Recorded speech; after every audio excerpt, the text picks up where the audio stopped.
नमस्कार, मी पंजाब डक. आज आहे 23 मे 2025. मी जात आहे गंगापूरकडं आणि या ठिकाणून समृद्धी हायवेवर अंदाज देणार आहे. राज्यातल्या सर्व शेतकऱ्याला सांगू इच्छितो की आज आहे 23 मे. म्हणजे आज 23 मे पासून राज्यामध्ये म्हणजे 30 तारखेपर्यंत भाग बदलत, काही ठिकाणी मुसळधार, कुठं रिमझिम, कुठं ओढे नाले वाहतील असा पाऊस पडणार आहे, म्हणून हा अंदाज लक्षात.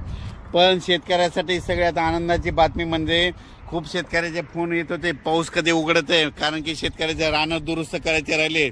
शेतकऱ्याचे आनंदाची बातमी 1 आणि 2 जूनला सूर्यदर्शन होणार आहे, म्हणून खास करून शेतकऱ्याची आनंदाची बातमी.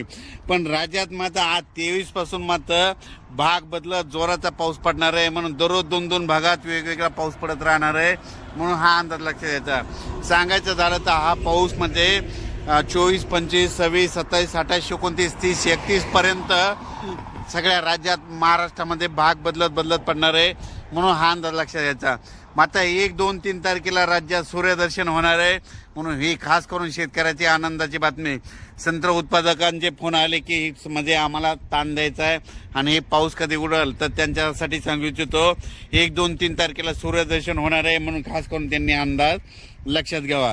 आणि राज्यातल्या सर्व शेतकऱ्याला सांगू इच्छितो की उघडल्याच्या नंतर तुम्ही तुमचे शेतं रोटावेटर, कल्टिवेटर करून आपण आपली शेतं तयारीत ठेवा, कारण की राज्यात परत मान्सूनचा पाऊस कधी येणार आहे त्याचा मी व्हिडिओ नंतर देणार आहे. पण राज्यात मात्र 30 तारखेपर्यंत काही ठिकाणी मुसळधार पाऊस पडणार आहे, म्हणून हा अंदाज लक्षात घ्यायचा.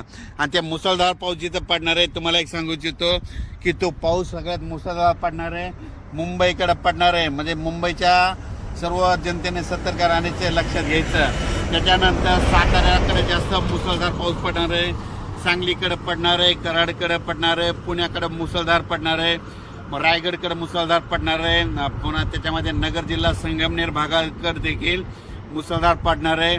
कोकणात सगळ्यात जास्त अतिवृष्टी होणार आहे. त्याच्यानंतर कोल्हापूरकडे मुसळधार पडणार आहे. सातारा त्या कोकणपट्टीमध्ये अति मुसळधार पाऊस पडणार आहे, म्हणून हा लक्ष.